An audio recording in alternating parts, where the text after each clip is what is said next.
Welcome. We're excited to have you with us, our Campus Speak series, webinars, to be able to help our partners with lots of content that is relevant and easily accessible. We're going to talk now with two amazing women about mental wellness and mental health. And it's particular World Mental Health Day to signify this day. And with us, I'm going to give their full introductions. Tianna Faye Soto is a keynote speaker and journalist based in New York City. She has expertise in mental health and wellness, and her mission is to empower college students and professionals to face the journey with clarity and confidence. Her work has been featured by United Nations Foundation, Cosmopolitan, and Women's Health. Tianna is a proud graduate of NC State, Go Pack. She has earned her master's degree in clinical and counseling psychology from Columbia, where she specialized in spirit, mind, body wellness. She is also a certified yoga and mindfulness teacher and coach who helps people manage their stress, boost their creativity, and chase their career dreams. Today, Tianna works across mental health and wellness, media, and the arts to help you live in alignment with your mind, your body, and your soul. Her work is heart-centered, service-driven, and culturally informed, and all of it's rooted in empathy. Also with us is Dr. Lauren Cook. She is a licensed clinical psychologist, speaker, and career coach. As well, she's an author. She's passionate about bringing mental health to people of all ages and identities, especially to college students. She began her training at UCLA, where she majored in psychology and communication studies. Then she earned her master's degree in marriage and family therapy from the University of Southern California, UCLA to USC. And then she completed her doctorate in clinical psychology at Pepperdine. Featured in NBC News, Forbes, and Bustle, among many other places, Dr. Lauren loves helping people work through their anxiety, relationships, struggles, and imposter syndrome.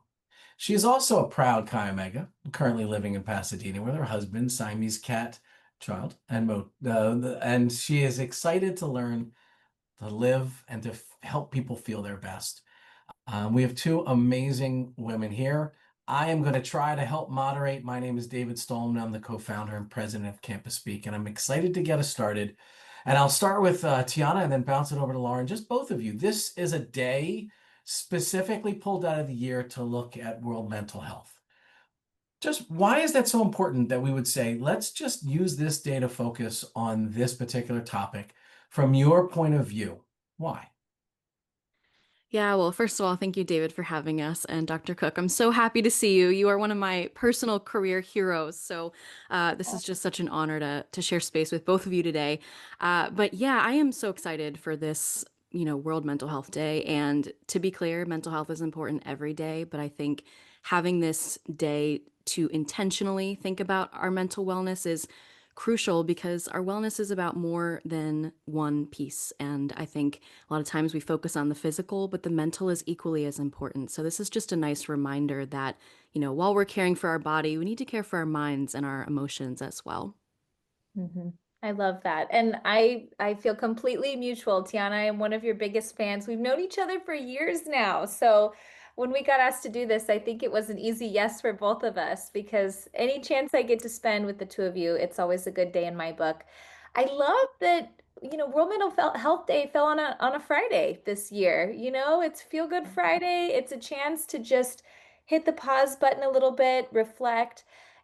I think, as we hit into October, ending out quarter 3, getting ready for all of quarter 4, it's just a nice chance for us to reflect on, okay, how am I actually doing? And I've been hearing from so many clients and people this week in particular that 2025 has felt like an intense and challenging year for a lot of folks. So just having a set aside day to assess and reflect and know that the year is not over. We can implement changes and already start thinking about, okay, where may be some of the ways that I want to integrate some positive change while still honoring the good work that I've done at the same time. And today's a good day to do that. Well, and you referenced this, but from a clinical point of view, you have, a view of what's going on. And so I think, you touched on it a little bit, but could you spend a little more time, Dr. Cook, talking about What's going on out there in the landscape in terms of mental wellness? Mental health is a conversation it comes up a lot. And I think there are a lot of reasons why it's coming up a lot more. Could you, Mhm. from your professional point of view, share what you see? Yeah, yeah. I've got a private practice here. I'm in the Pasadena area. So for folks that watch the Rose Parade every year on New Year's, that's like right my street where I live. And I've been seeing it with so many clients this year. Everything from the fires in the beginning of this year to post-election, how that is impacting everyone. People are feeling it, and I actually hear a lot of my clients who have even expressed concern about feeling unsafe. Like, are the sessions being recorded? Like, do I need to be nervous about what I'm saying in terms of free speech? People are just really feeling on edge. And it's really an interesting time to be a psychologist because normally we would want to reframe the thoughts. But now that would almost really border into gaslighting. And instead, it's validating a lot of these concerns that are legitimate concerns that people are experiencing. So it's really shifting the work and still giving people heart at the same time. I really believe that depression increases tremendously when we feel apathy. And really, really taking a moment to still take heart, to still feel hopeful, to find that somewhere within us so that we don't give up and we still take meaningful action. That's one of the most important things we can do when we're feeling overwhelmed by what's happening societally. I know, Tiana, one of the things that you do so well in the duck syndrome when you talk about this is that the way people carry this overwhelm. Like this is no joke when you look out and you see everyone calm on the lake, as you describe in the duck syndrome, but not knowing what's going beneath the surface. And I'd love for you to talk about that in how when you're sharing this concept, and I know you've talked about this, how people reflect back that, oh my God, that's me. Oh my God, I see that everywhere. Like this seems to be such a common experience that you're naming for people to identify and to connect with. Can you talk a little about that experience? For sure. So, for folks who are, new to the term duck syndrome, you will not find it in the DSM. It's not a clinical term. Let me be clear, but it is a term that I think beautifully describes what so many people on college campuses are dealing with. And like you said, David, it's this image of a duckling that's gliding smooth on the surface of water, and on the outside, everything looks great.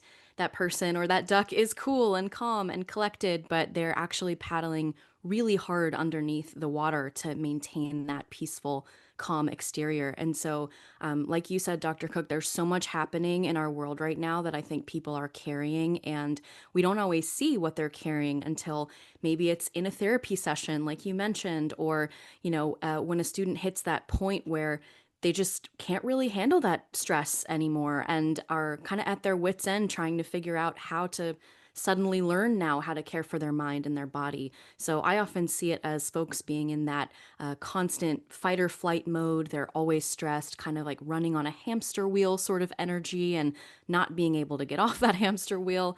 A lot of times it's fatigue, low energy, feeling even like cynical about their classes or the things that they're involved in, sometimes losing interest in things that they used to be really interested in or excited about. Perfectionism comes up a lot. And a lot of times we're also seeing that students are ignoring their body's cues, right? If they're tired, if they're hungry, if they're thirsty, like these very basic things start to fly out the window because they're just trying to keep their head above water.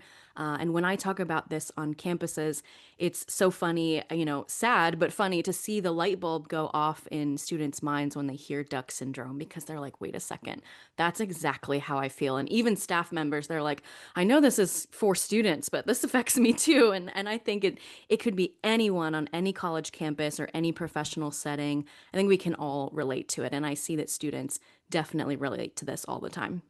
Yeah, and I think you brought it up, and I was going to that. Fortunately, this is just the students. This is not any of our faculty or staff. It's not any of the administrators. None of them who are doing five people's job for three people in the office now. None of them are feeling any of this. Obviously saying that very sarcastically, but I think what I really love about the impact of you inviting this conversation, it invites people to give grace. It invites them to um, anticipate that they, or at least acknowledge that they don't know everything about what's going on with the person in front of them, that it may be a student that they're serving, or it may be a student giving grace to an administrator that's working with them, or a staff member that's supporting them, or a faculty member that's grading a paper, that it invites everyone to be able to sort of walk with a little bit of that grace, expecting they don't know. And I think it's a powerful idea. And you touched on this, and just I'll keep going with you a little bit. You touched on this idea of the pressure of perfection that also sort of comes in with this. And I know you in Running with Wolves, you talk a lot more about this in your program also, but they're intertwined in some very powerful ways. How does that play in, this pressure of perfection? A lot of our students they're in places that might be new. They've transitioned from easier classes to now those ones that are important to their major, or they're new students, or the first generation college students that are in this environment where it's a new life completely in many ways, that they're expected to be perfect. Like, can you talk a little about that and the weight that carries? Definitely. The pressure of perfection is enormous on college campuses. It's no secret, right? And I think to your point, definitely there are some students who might feel that more than others. But I think about the season that we're in the fall, and we just came out of, orientation season and back to school. And something I see a lot is students who get to campus and are ready to go, they're super fired up, and then very quickly they realize, oh my gosh, the standards are so high, whether they've set those standards themselves or other people. A lot of students, especially around the fall season, will tell me, like, wow, I was, top of my class in high school or last year. And now I'm coming into this semester and I'm realizing everyone else is really smart too. And am I going to be able to keep up? It just feels like they are constantly comparing themselves to other folks. And I see this a lot. And when I work with first generation college students like myself, I see this manifest in different ways as well, because a lot of times they are the first in their family or in their community to take this step toward higher education. And so there's almost an extra pressure to do it the right way and to show either their, families or the people who are watching them that they have it all together. So I appreciate that you brought up that first gen lens, because, I think every student can relate to this feeling of perfectionism, but especially those who might be carving out a path for the first time with their families. Not We're going to come to Dr. Cook in a minute, but just to pull that thread a little bit more, there's also Yeah. pieces of identity that sometimes play into this too. That not just first gen is an in, it's one part of somebody's identity, but there are other facets of people's identity that they may be carrying into this that also add pressure we might not understand just watching them glide upon the surface. Can you speak a little to that? Absolutely. I mean, identity is a broad term. Like you said, it can encompass so many different aspects of who we are. And I think about identity in terms of gender, in terms of culture, maybe where you came from. Maybe you are an international student. That's a population that I think we don't talk about enough, right? We forget sometimes that there are different levels of experiencing college for the first time, or maybe, in the first gen world, maybe your parents did go to college, but they went to school in another country. So you're the first one to do it in the US, and that's a completely new experience. So I think I always encourage students to think about the identities that they carry with them and the parts of their story that they're bringing into college. And it might not be an overnight, sort of realization like, oh, this is who I am and these are all the identities I carry. I think it's definitely a long-term process. But when you're thinking about perfectionism and the standards maybe that you're holding yourself to, I would say that students can start to think about maybe some of the narratives that have been handed to them, and thinking about those aspects of their identity that maybe as a first gen student, they're feeling this type of pressure, or maybe their family, set a certain standard. So there's like a million directions we could go in with identity, but I so appreciate that you brought that up, because it's definitely a multi-dimensional thing here. Yeah. And I sometimes, they're reflections of other people's expectations that you see in your own when you look in your own mirror. And I, I can see this with my son, is now in ninth grade in a very competitive school, and he's always earned amazing grades, and now it's really competitive, and he's getting B's sometimes for the first time, and this shock to his system. And and checking in with him and asking, how are you doing with this? He's like, I'll get my grades up. I'm like, no, I'm asking about you, not your grades. Like this level of resilience that we build. And this is where I want to go, Dr. Cook, learn the intersection of when someone already has and manages and is navigating their own anxiety and this pressure of perfection. It's almost like there's these cross currents of a perfect storm that isn't really perfect. And I know, anxiety is such a space that you've talked about, you've researched, you've looked into, and you share stories in such a way that it makes the concepts really accessible for everyone else. If you could share sort of what it's like at that intersection and how people around them might be able to identify and support, I think that would be a great, a great way for you to start talking about this issue. Yeah, yeah. I mean, anxiety has become so systemic, right? It's something that so many people identify. It's the most common mental health diagnosis of any. And we know that, about 12% of collegians say like they are actively struggling with anxiety on a daily basis. And that ranges from panic attacks, social anxiety, even separation anxiety, might I add, which is more common amongst college students than the preschooler. I always like to dispel that myth. But, part of this, like I say, is systemic in that our kids who are now college students have really been fed this achievement myth. They base so much of their worth and their value in their achievement rather than who they inherently are. And some of my favorite work to do on college campuses is really reminding students that at their core, they are enough, recentering on, did I do something kind today versus did I get a 98% on my quiz, and really recentering on the value of our human connections rather than what we accomplish.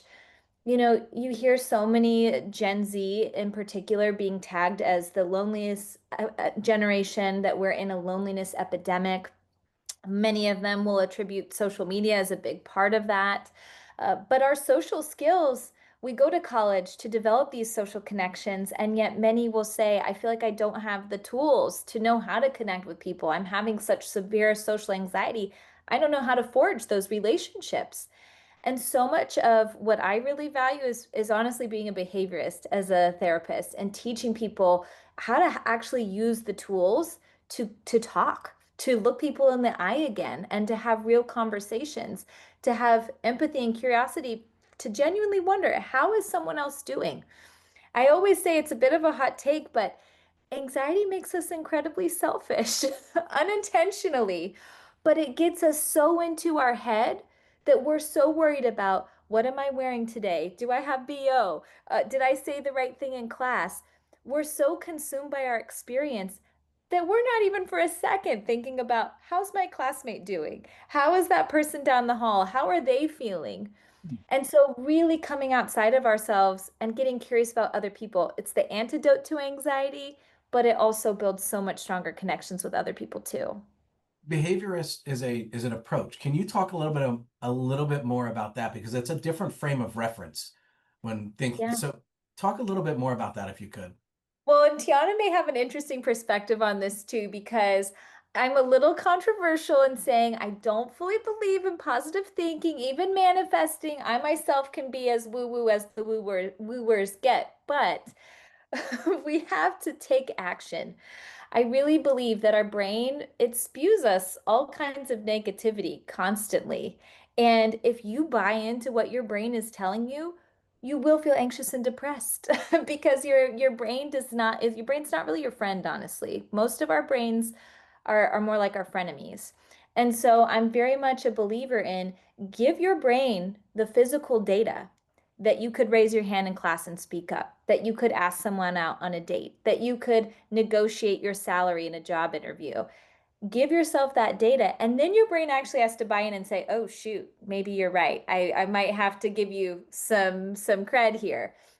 Because if we just try and talk ourselves into feeling better, the brain's going to come back and every time and say, yeah, but what about this? But if you show yourself rather than tell yourself, that's when change actually starts to happen. So I know in riding the waves, you talk about flowing with the tide. It sounds like, flowing isn't a passive, it's really an active set of behaviors. It's not just floating. It's actively flowing with the tide, not fighting it and resisting it. That's what Mhm. I'm hearing from you in terms of this behaviorist approach. It is. I call it empowered acceptance. It's this idea of we have to accept reality. We can't put our head in the sand and say la la la, as many of us would like to do that. We have to look at a situation. I always say mindfulness is acceptance with our eyes wide open. And so we have to accept reality and we have to be empowered at the same time. We have to take tangible, meaningful action in our lives. And that's the antidote too when we feel hopeless and helpless with what's happening in our world. When we take those small steps, we don't feel like life is just happening to us like a wave hitting us in the face. We're turning the board around and saying, all right, these are the waters I'm in. Let me at least get a good ride in and take positive action where I can. Now, both of you, I'm going to throw it right back to you, Dr. Cook, and then you can throw it over to Tiana. But as I understand it, and from having heard both of you, a sense, not just mindfulness, but gratitude within that. That gratitude is such a large element of this equation of taking control and sort of you deliberately putting your place and put yourself in a better place. Could you speak a little bit about how gratitude plays in? And then also, Tiana, I know this is a big part of your approach. So let's do that for both of you. Yeah.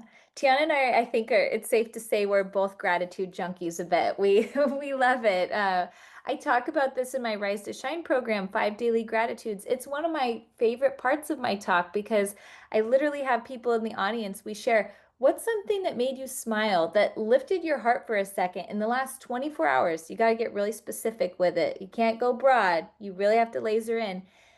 It has a tangible effect in the room. People start smiling, laughing, and there's science behind that, right? Our mirror neurons are so powerful. David, if you start crying, I'm going to start crying. I mean, maybe as a therapist, I've got a few little skills to work through that, but like if we laugh, you laugh. Like the mirror neurons are so powerful, and gratitude has one of the most contagious effects. If we start intentionally asking people, what's going well in your life? What's something good that's happening for you? It's going to help everybody feel better. And I know a lot of people say, well, gratitude can feel like a form of gaslighting, of ignoring the pain in my life. Who am I to be happy or to feel good about something when there's so much suffering happening in the world? And I really love this idea of the dialectic, the both and. We are complex human beings. We can hold joy and pain actually together. It doesn't have to be one or the other. And when we allow for that expansion, I call it liberated living. Like we give ourselves the permission to feel so deeply the pain of others, and we give ourselves the permission it's okay to still feel joy at the same time. Tiana, I'm curious what you think with that too. Yeah, I mean, I could listen to you talk about this all day, Dr. Cook, because I'm so in the same camp and I'm like, yes, this stuff's so important. But I really appreciate that you brought up the exercise of the 5 daily gratitudes. I've heard people refer to it as 5 good things. You know, if you're having a slump, like list 5 things that have happened to you in the past day. And I love that you get so specific with it. And it made me think that in when I'm working with college students, we actually go a little broader. And there's this exercise I love to share called the reverse bucket list that comes from positive psychology. And if you've heard of a traditional bucket list, it's, you know, listing everything you want to do in the future. And the reverse bucket list turns it in reverse. So we take some time to list things we're proud of that we've already done. And like you said, there's a tangible shift in the room. And this comes from, you know, grateful recounting. There's like an area of research in psychology all about gratitude, and Dr. Cook's the pro in that area for sure. But I think it's so powerful because when the students start to do this activity, I'll also invite them to share a brag. You know, we make it fun. It's like share a brag about yourself, or you can brag on your friend. And suddenly the room just gets so much lighter, even though we've just dedicated almost an hour to talking about mental health and anxiety and depression. And I love that you said, Dr. Cook, the both and of this, because they can be stressed and they can be experiencing perfectionism and carrying the weight of the world, and they can look back at their past accomplishments and say, but wow, look at all the strengths that got me here. Like, look at the resilience that I have developed in myself, or look at all of these things that I'm proud of. And both can exist. And I love too that when you're practicing any gratitude exercise, nothing is too big or too small. Like I've had people say, "Oh, I'm grateful for, my sibling for giving me a pep talk today," or "I'm grateful that I had a chance to teach my kid how to tie their shoes this morning." Like anything goes. So it's so cool to see how, what comes to mind for people and the emotional reaction that it gets from them. So I love that. I think that framing of, these difficult things, this class that's so hard, I get to take statistics. Mm. That in many cases, some of these students in this room that we're working with, like you said, went through a lot, fought a lot of blood, sweat, and tears to get into that room, and there are so many that are not. And so that framing of the even, the weight that we get to carry in this academic load. Um, I think that's it's an opportunity to frame it in such a way that they can start to approach things with gratitude that can be really positive.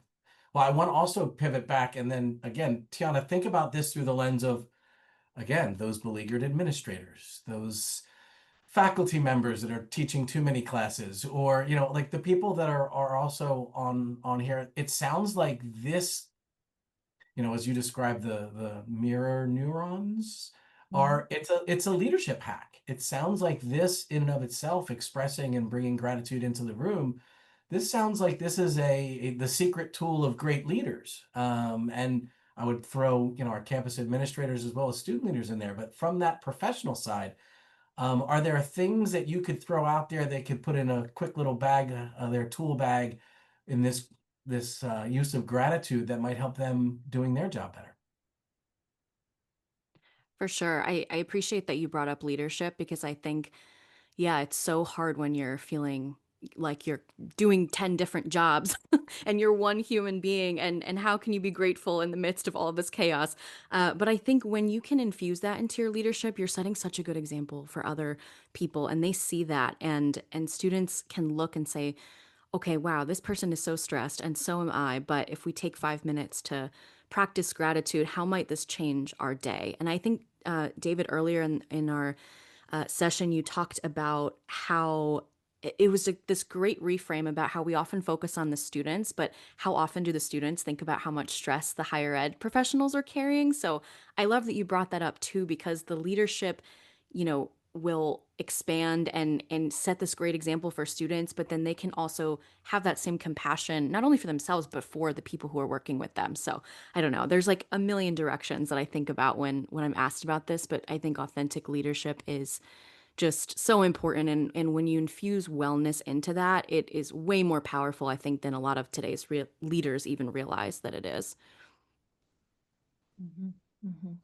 I would add to that too, two different facets of it. Makes me kind of think a little bit about Dr. Gary Chapman's work. A lot of us have heard about the love languages, and I love bringing that, thinking about all the different ways we can appreciate people. We don't appreciate people enough, it's honestly a vulnerability thing. People kind of get the internal ick of like, I have to like say thank you for something. But like it is so powerful when we appreciate people. It goes so much further than we think it ever will. And I feel like a lot of people don't know about his latest work about the five apology languages either. Yeah, there's a good quiz, David. You can check it out. We all need to do it, but it's this idea of we have different ways we can apologize to others. And again, it comes back to vulnerability. We get so nervous to apologize, to admit wrongdoing, because again, coming back to this achievement of obsession, if we achieve, if we're perfect, then we don't mess up. But we all mess up, right? And being humble about it, that actually is so much more connecting than the person who acts like, I didn't do anything wrong. I'm not taking responsibility. So I think that's a big factor too that we can bring in is understanding how can I apologize effectively in a way that connects rather than this idea that it's going to be distancing or damaging. That's great. I'm married. I'm gonna have to read that and learn Me that. too. It's I gotta really keep cool, the practicing my apology language. apologies. Trust me, I get lots of opportunities. I get lots of opportunities. Um, on the other side of all this, now we've talked in many ways about sort of that preventative, like what can we do gratitude wise? What can we do in reframing? And I know Dr. Cook, you talked specifically about some behavioral practices, like how we can behave. There's also that hopefully stems things to not being to this level of burnout and breakdown, where it is not heavy but too heavy. And I would love if you could just sort of, how can we, whether we're working on a campus and looking at our coworkers, whether we're looking at students, what are some of the things that we can identify quickly that they might be at that tipping point of that it's too heavy? It's not heavy, it's too heavy. And Mhm. are there any strategies that jump to mind? And then I'll have you throw it over to Tianna as well after that. Yeah, we talk about this in my Writing the Waves program. Freudenberg does a lot of research on burnout back in 1975. It's been 50 years now, but there's so much more of a surge of the conversation around burnout, especially post-pandemic. There's three key tenets of burnout.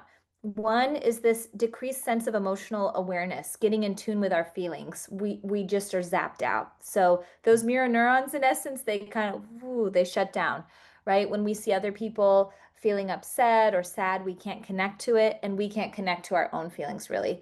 There's this sense of depersonalization too. We feel like robots just going through the motion of our day. If you find yourself saying, how are we already in October? Like, what day of the week is it? Where am I? Yeah, that can be a cue. And then the last one is this decreased sense of accomplishment, which we can really see amongst collegians. You worked so hard to get here. You fought for that test grade, and it's like that emoji. It does nothing for you, right? So those are the three cues to really pay attention to. I talk about this. You need to know who your lifeguards are. Who are the people who have your back that you can turn to and proactively reach out to them? A lot of times when we feel like we are emotionally drowning, we don't put up our white flag, and we really need to reach out to other people. And on the flip side, if we're sitting here and we're like, oh, I haven't heard from this person in a while, take 5 seconds and send that text. Maybe that can be something we all pull from today. Send a message to somebody and just say, I'm thinking about you. We got to get over the awkward, right? We're also afraid of being that person that's like, oh, should I double text? Please double text. Like, it's okay. Let people know that you're thinking about them. And we got to outreach more. That's a big way that we can break through that burnout cycle. Tiana, I'll toss it over to you. Yeah, that was such a great, breakdown. And it is interesting because when I think about where higher ed folks sit and trying to see the signs among, the students, it's like, how do you detect it? And my brain always goes back to duck syndrome, where there are some really clear signs, and at the same time, those students are really good at hiding when they're going through it. So I say this with that, nuance in mind, that like you might not always be able to immediately see if someone's in that state. But I think if you see that the students are fatigued, exhausted, looking really low energy, maybe feeling a little unmotivated about making their schedule, or having to put on an event that maybe in the past was really excited for them, and now they're like, oh, like I don't know how I'm going to do this. One big thing I see all the time is folks have difficulty concentrating in class and in meetings. And I say this also because I was one of those students who, when I was in that cycle of duck syndrome, I was like kind of checked out in class. And one day I had a professor email me lovingly, and he was like, hey, are you doing okay? And I was like, oh my gosh, it was like, it just takes one person to ask you sometimes if you're doing okay to realize that you're not. So I say it from this former student perspective as well, that just asking the question, I think, can make people feel really seen. And also, I think our world places a lot of emphasis on self-care, but in the higher ed space, we need to remember that it's community care as well, and that your students might be checking all the right wellness boxes and trying to get enough sleep and trying to go to yoga every week or whatever they're doing. But if they don't feel cared for in their community by their leaders, by the systems that they're a part of, it's really, really hard to feel healthy in mind and body. So I always encourage like administrators and educators to think about the role they play as well, of maybe thinking of it in terms of, hey, maybe my students here are really putting in a ton of effort. Am I meeting them where they are? And is there something else that I could be doing to maybe make this meeting more fun, or maybe check in with them at the beginning and say, like, what's a great thing that happened to you this week? What's a not so great thing? And just make them feel seen in little but very powerful ways. That's kind of where my mind goes with this. And you perfect transition to what you didn't know was coming next. I'm going to do a little different question in the way that I'm going to ask, if you could, Tianna.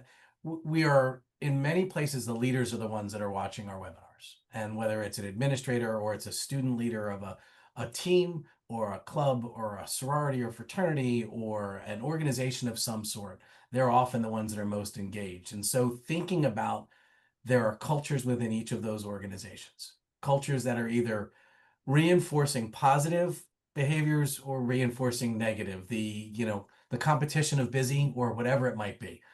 So to identify, because this fits in with Dr. Cook's, naming things can really have such great power in addressing them. Just the simple fact of naming it. The essence, as I always take away from naming your story, it's like that one so powerful nugget. So if we're within our cultures as leaders, naming some of the things, if you could, Tianna, some of the things you see in a culture or in a group that aren't positive, and then throw it over to Dr. Cook, some of the things that you see in a culture or group that are reinforcing the positive. Things that you could see that are maybe group habits, or it's a leadership style, or things that you see within a group, and it could be just a study group, but that are really, maybe not as positive. And then Dr. Cook, some things that you could see in behaviors within group, an organization, that could be positive and reinforcing. So a little bit of a contrast. So go ahead. Yeah, that's an excellent question, David. I love this. Well, in an effort to be concise, the first thing that I think of, I'm like, how much time do we have? The first thing that I think of is, again, reinforcing a culture of perfectionism and setting really high standards. I think it's okay to set high standards, but you have to remember that we're human. So I see a lot of groups, student organizations, wanting to get things exactly right, um, kind of being hard on themselves and each other if things don't go according to plan. I saw it at an event that I spoke at the other day, live in front of me, where you could tell the students really wanted this event to go a certain way and things weren't going how they wanted. And I, even as a speaker, kind of stepped in and was like, hey, it's going to be all right. Like, this is great. Look at all the people we have. And it's tough, in the moment to do that, but I can see it often. And I'm like, maybe, who knows if that was reinforced from a leader that they had, or someone else, or just themselves. Another thing I've seen a lot is people and leaders trying to do things or run their organizations a certain way because that's the way it's always been done. And I think sometimes we don't leave a lot of room for creativity and innovation. And as a result of that, a lot of people are afraid to speak up. They're not feeling confident. Maybe they're afraid to share their ideas with a leader or a group.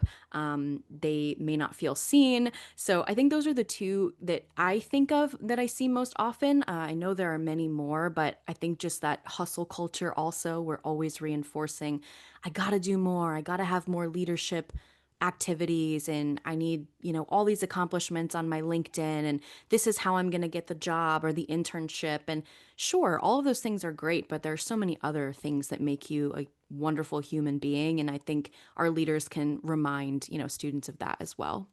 That's Mm. great. Yeah, I love everything that you just said, Tiana. It all tracks.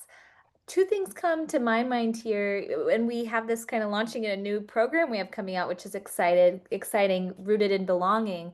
And it's really recentering it on this idea of organizations coming back to belonging rather than fitting in, and there's so much of a desire a lot of times with trying to fit in, and what's on your social media, are you wearing the right clothes, all these different things.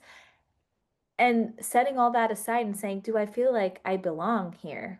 Are we creating a culture where people can feel safe to be their true selves and to exhale, right? People are seeking a home away from home. Just like how I said separation anxiety is more common amongst collegians, people will not always openly own it, but a lot of people are homesick for so many different reasons. Homesick for their families, their culture of origin, everything that felt safe and known to them. They come to this new place and they can feel totally lost, and they're looking for that home. It's rooted in belonging. The other piece, I would say, pulling a little bit from Dr. Marsha Linehan, some dialectical behavior therapy, coming back to distress tolerance skills. We don't like to be uncomfortable anymore. And we Mhm. got to get comfortable being uncomfortable, including when conflict happens. And I always say, anytime we're in an organization, if you're in it enough, conflict is going to happen. It's inevitable. It means you're actually really involved, and that's a good thing. But so many of us are petrified of conflict. We think it's going to be the end, right? All that insecure attachment pops up for people, and really reminding us no, conflict can actually be connecting. It doesn't have to be distancing. We can have conflict in productive, respectful ways. If we approach it from a curious lens, that actually builds so much stronger organizations. But I think we have to reframe conflict because a lot of us are scared of it. And then we have this walking on eggshell dynamic, and we wonder why we don't feel closer and we feel like we don't belong. That's all connected there. Yeah, that fear that confrontation is combat. Yes. and it would, pierce any. And I love the movement of organizations toward this goal of psychological safety, that we are Hmm. creating a place where people they are themselves safe within us, and Hmm. that is such power. And it the long tail effects of success in achieving that are immense in student organizations, in groups, in businesses, and everything, because that feeling of safety allows them to bring all those things and all the things that they are, and it allows that commitment of themselves to organizational causes and shared goals and growth and all of those wonderful benefits because they are able to be safe and honest with where they are. It's fantastic. Um, well, I love this. The we're also talking about within that environment of being safe and the people that this idea, and we'll go back to you, Dr. That naming your story that you've talked about, that idea that you're able to identify and name, and without stigma, without Yes. fear of, like I broke my foot, I have a cast, it's an air cast. I'm not trying to hide it under a flowery, or a fake boot or anything. Like that's the reality. I need this. It helps me to operate in this world. That there isn't a stigma to that. When I go to therapy to get my foot back to the way it was working before. Hmm. But there's such difficulty in translating to the mental side of things, to the mental game. Can you talk a little bit about that and the value of naming this? Yeah, yeah. I really talk about it in three aspects: name it, face it, embrace it. And the naming it part is simply educating and empowering ourselves. I really believe that learning about these things allows us to talk about it, know about it. So much of the fear and stigma people have is that it's some black box that they don't know what's in there. So I'm like, okay, let's get in there. Let's find out what we're talking about. And that in itself destigmatizes things. It's really fascinating to me. We are seeing interpersonal stigma go down. So more and more people are saying, I support you going to therapy. I'm glad you're taking medication if that helps you. Go you. But then when it gets turned around of, oh, Mhm. you mean I might need help? The intrapersonal stigma, it's still hanging on, you know? And my hope is that my program is that we can create a safe enough space to say, it's okay. It's absolutely okay. And it's actually sometimes the strongest person in the room who can say, you know what? I need a hand. I need some help. No shame in that, you know? And I also talk about, a diagnosis or something that we're struggling with. It's a part of our story. It's not who we are as an entire being, you know? One story that I share is, I used to work at UCLA in the Center for Assessment of Prevention of Prodromal States. We were looking at when folks went on to develop psychosis or not. And someone would ask me, what's it like working with schizophrenics? And I'm like, okay, let's hold on. That person has schizophrenia. That person has psychosis. That person has bulimia, right? Instead of bulimic or alcoholic, like we don't have to define people by their experience. They are going through it, but it's not who they are as a person. We don't say someone's canceric after all. So, really starting to shift and taking very much a strengths-based approach. I remind people all the time I have seen so many people go on and lead incredibly happy, meaningful, successful lives, and they have a diagnosis or multiple diagnoses, and they've learned how to manage it. And I think that's really important for people to remember, that a diagnosis doesn't define you. Absolutely. And Tiana, I know with your work, um, it's intertwined with being able to identify you and yourself and the different parts that make you you. This seems like this fits so well with that self-perception and pulling all of these pieces of you together in the forefront and with pride and who you are. And I think that's one of from what I see, your success in pulling people together in groups, that they're able to identify these pieces of themselves and also coalesce understanding each other better. And maybe you could just talk a little bit about that and sort of how this affects individuals within a sort of a dynamic of others. Absolutely. I think Dr. Cook teed this up perfectly in talking about how even a diagnosis or a label or whatever language we use, that's a part of the big pizza pie, if you will, of who we are. And when I speak to students about identity, there's a talk I give called Living Between Worlds, and I kind of paint this picture for them and ask, what are the different hats you're wearing right now in your life? Maybe you're a sibling, a partner, a mentor, a mentee. And then we talk about different forms of identity and the different parts of us that we carry. And when I think about this in the lens of mental health, that's such a beautiful way, I think, to frame that because. For instance, if you have, whether it's a diagnosed condition or not, that's a part of who you are. And maybe you're not comfortable with that hat, so to speak, yet. Maybe you don't want to share that, but it is a part of the tapestry of your story. And so I always think about, the connection between identity and mental health and how we like to compartmentalize all these different parts of who we are. Or maybe we're one way on campus, but then when we go home to our family, it's totally different. Or in our romantic relationship, we show up very differently than how we might with, our mentee on campus. So I always try to get people to think about their different identities as being part of a whole and saying, like, okay, how can we, not, you don't want to overanalyze yourself too much, but kind of look at these different parts of who I am and practice some acceptance around that and say, you know what, I may love this part of myself. I may not love this part of myself. I may be uncomfortable with my mental health journey right now. I may be totally excited and vocal about it and sharing it with everyone. But you kind of have to nurture all of those parts of yourself throughout your life. And it's not an overnight thing.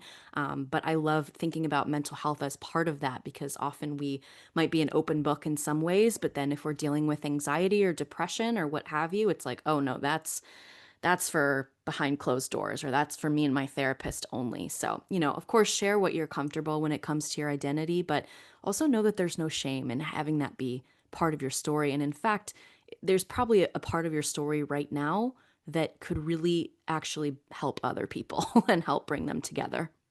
Absolutely. I think, you know, naming it, talking about it, being open with it, and not feeling shame yourself for reacting to your own pieces with shame. It invites others to look at themselves with grace, to look at themselves with power, and to be able to identify all the pieces of them with pride. Um, I so appreciate you both. This World Mental Health Day is important, and stopping to be able to think about some of these topics and look at them from different angles and hear each other. Um, I think this is one of those conversations that we all want students to leave the room better. That's why we do what we do. We want them to leave the room better and to continue on a better trajectory because of the time they spend with us.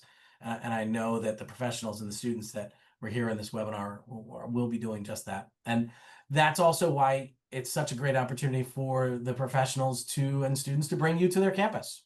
And I know you both, when we text that you've been to a place, you're headed to a place, like you can see you light up through the text that, it's such a meaningful experience for you to be able to do this work. And, you both have a number of different, it's funny because the thread is so clear that runs through your programming that you can look at the different titles of you have a good variety of programs and keynotes that you can bring, but there's such an authenticity of you that goes through all of them and what you care about and how you serve, that we're very proud to be able to offer you up, and we hope these schools will snatch up every single open day available. And also books, excuse me, Dr. Cook, the multiple books and online course. There are many ways that they can interact with you, and we're excited to be able to do this and waiting to be able to help them bring you to their campus. Thank you for being a part of this series. For those that are going to look, we have more webinars that are a way for CampusSpeak to partner and to provide some of these resources and great conversations that'll make an impact. I know that many budgets are tight, and we're doing what we can to support our partners with some educational programming that's easily accessible. And so they can go to campusspeak.com web series and see what we have coming up. And again, thank you both so much for what you do and how you do it. We're excited that everyone was able to be here and share this time with you. Thank Thank you. you. This was awesome.